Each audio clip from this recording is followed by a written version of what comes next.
What's up, everyone? Today I'm going to take some of these 3-year-old pines and make them into a somewhat unusual style. I have here 4 different pines.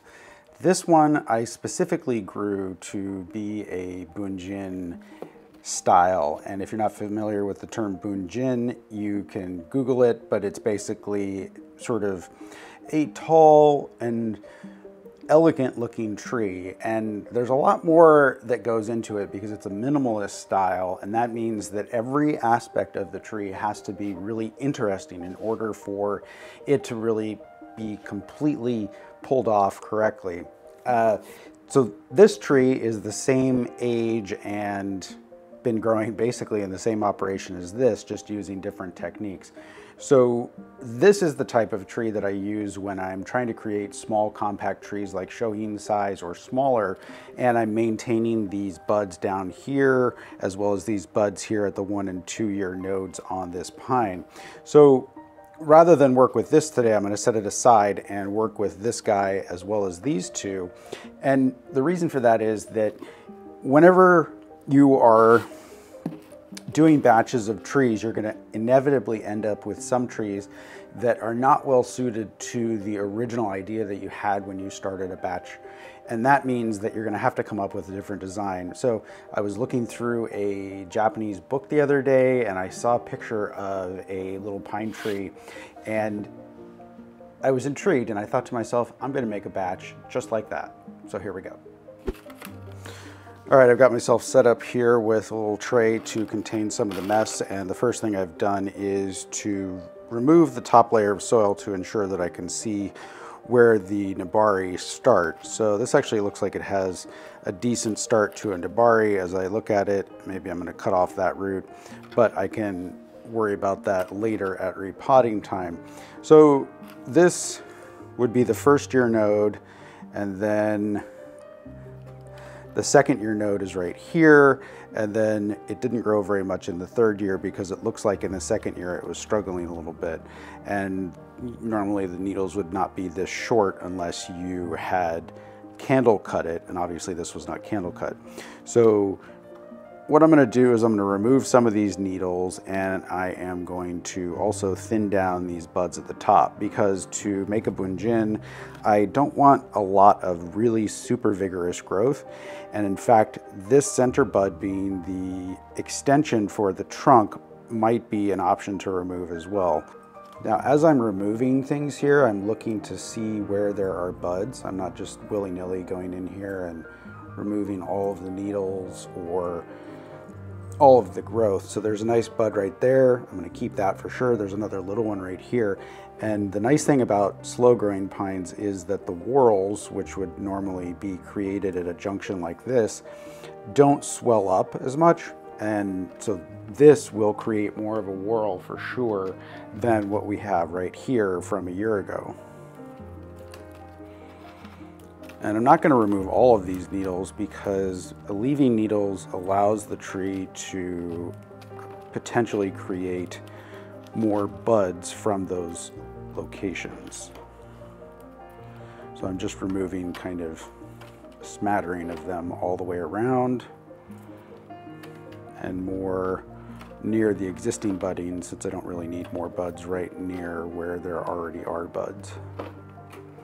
So I'm using a bright aluminum wire here, which is what I consider to be a grower's tool, because the anodized aluminum that is commonly used for bonsai purposes disappears, or is meant to basically disappear or be less visible.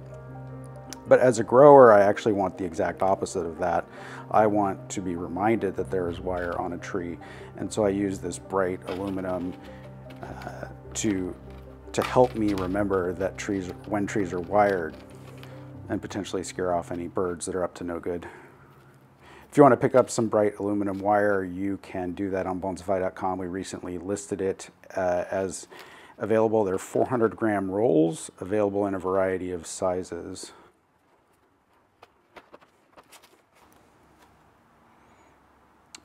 So because I want slower growth, I'm actually going to cut out the central leader here and leave just the smaller of the two side branches.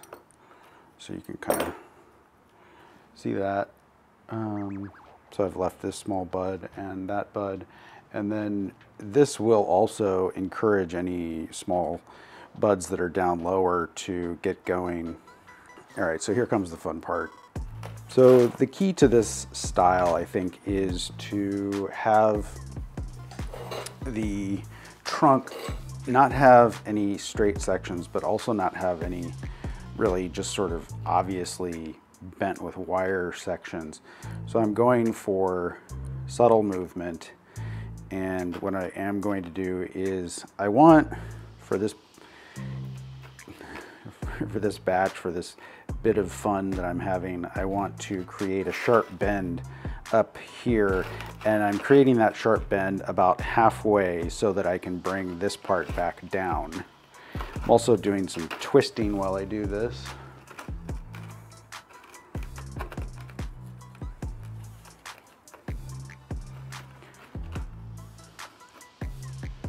Now, you're not going to be able to do this with really thick trunks, but you should be able to pull it off with anything that has a relatively thin trunk. And pines are nice and flexible, so it's not even split.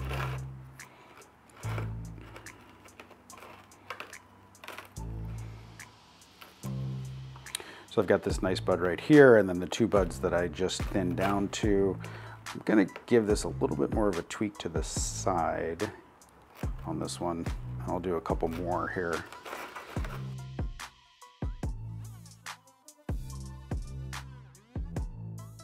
With this one, I specifically grew it to be Bunjin. So this section has been previously wired, but I don't have any real movement here, so I'm gonna see if I can add some movement there, and then I'm gonna do something similar to this again.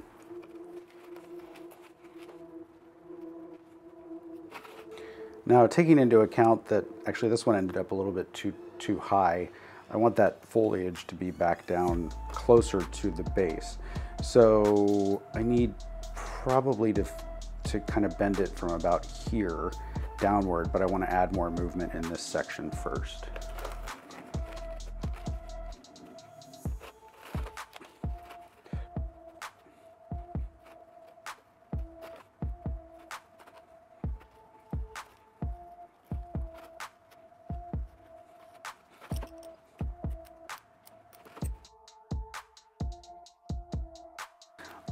Now this one I find really interesting because when it was young, it was wired to have this part. So I think it'll be interesting to play off that with the rest of this trunk.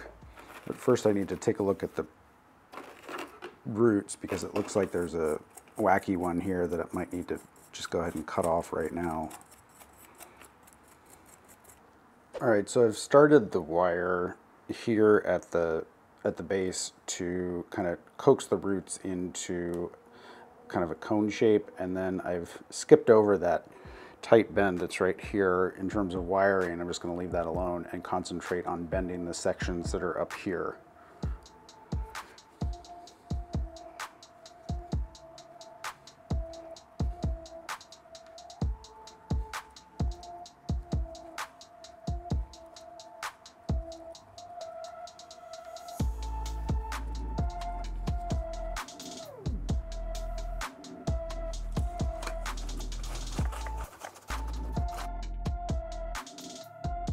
All right, with these three done, I'm actually going to do three more, but this time without creating this sharp bend and the second half of the tree cascading back down. I'm going to do more of a straightforward Bunjin style. So the thing I think I really like about this design is that in a way it's a Bunjin, but it's not just tall and lanky. So one of the issues that I have with Bunjin compositions is that you tend to have the foliage at the top and, you know, this long skinny trunk, but there's sort of this visual separation between the interesting trunk and the foliage. So in order to keep those relatively tight, one of my favorite Bunjin styles are ones that have a a low branch. So this one has a couple of buds down here, but I'm not sure that they're gonna work out in terms of creating a low branch. It's also already been wired, but the wiring was just sort of rudimentary and didn't incorporate, I think, enough variation in the movement. So this sharp turn in the midst of a bunch of other gentle turns is one of the things that I think is really important for creating a good quality composition. So I'm still going to create some sharp turns here and some twists, but I'm just not going to leave the leader going downward. So we just kind of, the concept here is we want to not have all of the turns in the trunk be completely at the same scale. So you'll have some gentle turns here and then some sharper turns. Or like in this case, there's a sharp turn at the bottom and then more gentle turns, or a mix thereof. So let me do a couple more of these. All right, this one has a bunch of buds down here, and so I took off a couple of the longer ones, but there's two here, one there, one there, one there. I'm just gonna leave those in place, and maybe they will become useful later, or maybe they will be removed. In any case, I'm still going to add, ooh, that wire's not big enough. So if you can't bend the trunk with the wire that you applied, you need to use a bigger wire. But in the case of this, the lower trunk is a little bit stiffer than the upper part of the trunk. And if I want to put a bend in this lower section, I'm adding a second wire here. Adding a second wire can also prevent you from splitting the trunk quite as easily when you're bending, although with pine trees, that's not usually too much of a problem.